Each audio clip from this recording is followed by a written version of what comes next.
I made a bet with Mastro, who would eventually become the world champion, that I would help him achieve the championship if I got knocked out of the tournament before him. This is the story about all of the advice I gave Mastro before his fateful climb to the World Championship, and whether or not Mastro actually listened, and if it had an impact on their World Championship winning set against the reigning champ, Saikoya. This is the story. As some of you know, I was poised to potentially fight Mastro in the loser's bracket of the World Tournament, but unfortunately I had to drop out because I was sick.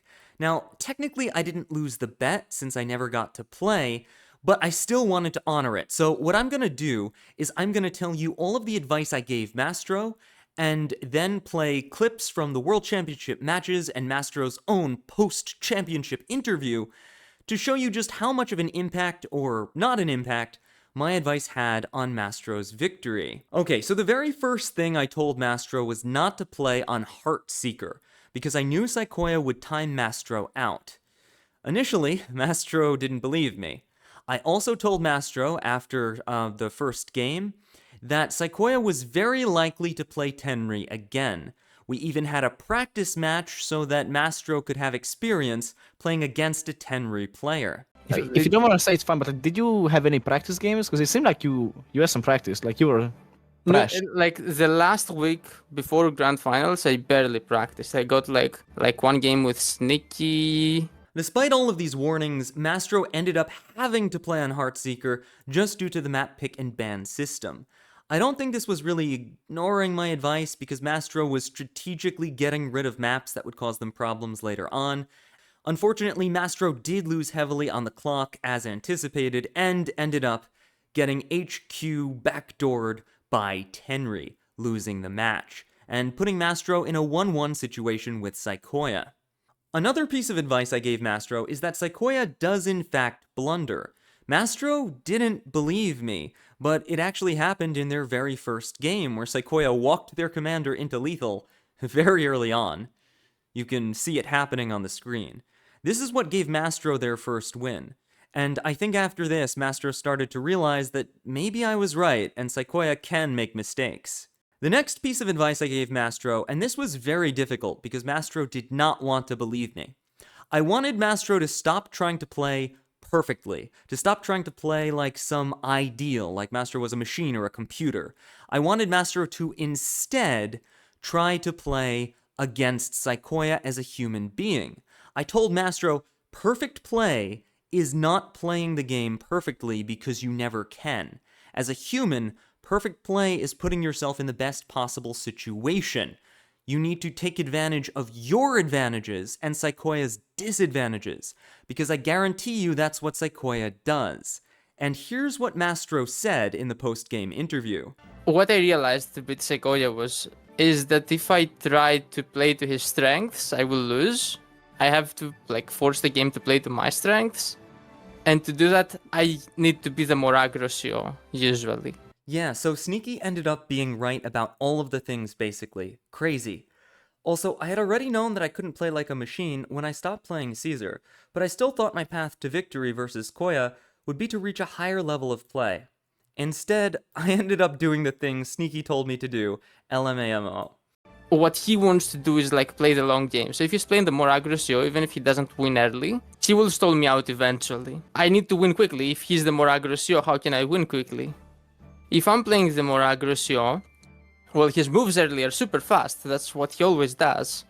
So he will slightly miss something, and if I can spend a bit more time early on to get an advantage and have an aggressio, then it's very good for me. Validation. It took a lot to convince Mastro that this was true. I also told Mastro that in order to take advantage of what they're good at and Saikoya's bad at, they had to put themselves in a situation where they could be aggressive, particularly by attacking the HQ. I explained that Saikoya will run away if Mastro tries to go for an army fight or kill a commander, and Saikoya will just stall and take economy elsewhere on the map. The only thing Saikoya cannot run is their HQ. Their HQ can't run away, so Mastro needs to attack the HQ. This will put the game into a state where deep, heavy calculations will immediately win you the game instead of timing you out.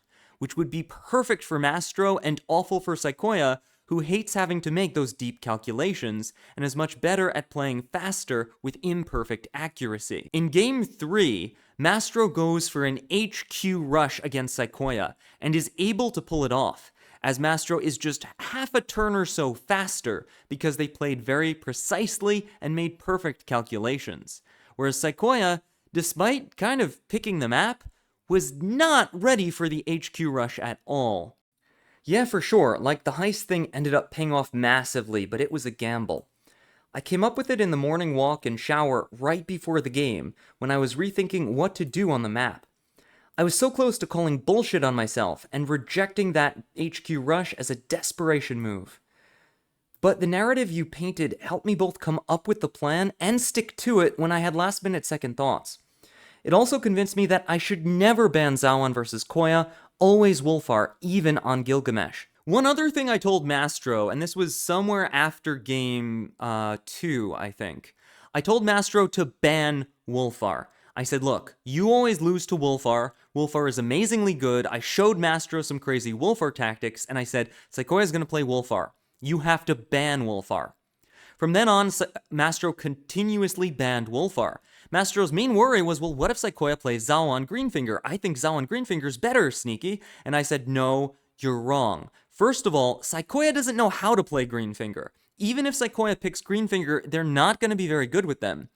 Meanwhile, you can play Wolfar. Wolfar is amazing for aggression, which is what you need to do.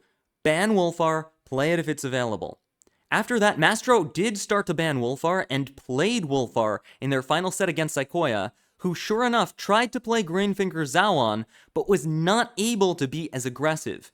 Mastro had total center control during the game and was able to have a very clean close-out victory, while Sequoia was unable to make plays.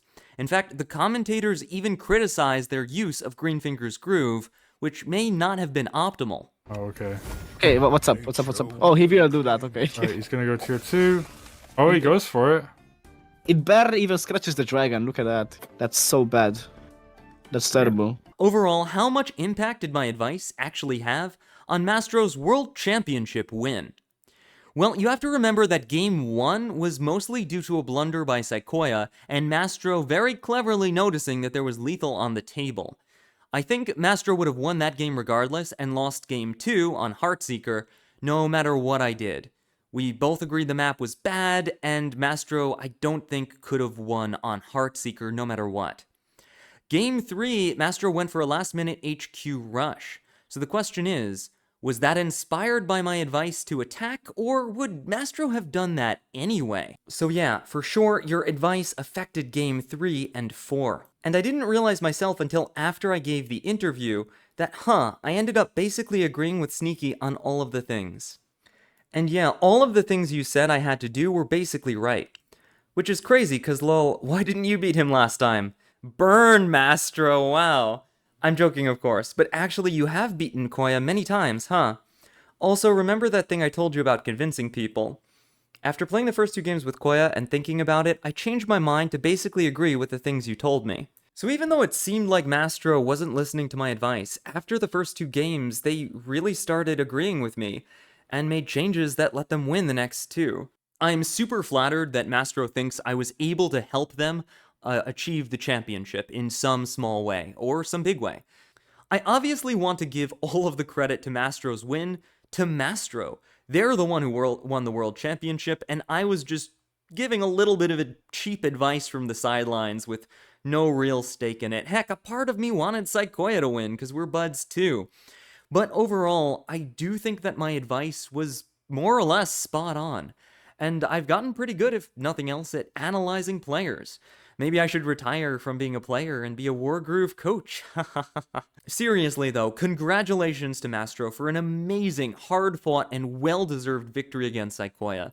That's all for now, and I hope you enjoyed this little sneak peek into what goes on behind the scenes when players are helping each other prepare for a World Championship.